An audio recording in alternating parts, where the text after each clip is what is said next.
ये आ गया खाना लड्डू। सब्जी अभी हम बनाएंगे, देखो बैंगन, टमाटर,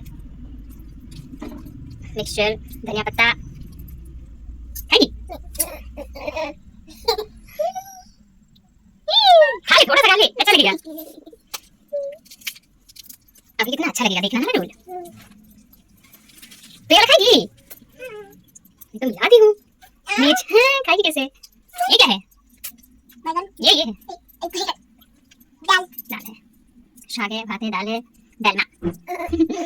और ये सब्जी है, ये है कलीफ्लावर सब्जी। ओके शुरू करो, थोड़ा आगे जाओ लड्डू। बाहर बैठ के खाना खाने में बहुत मजा आता है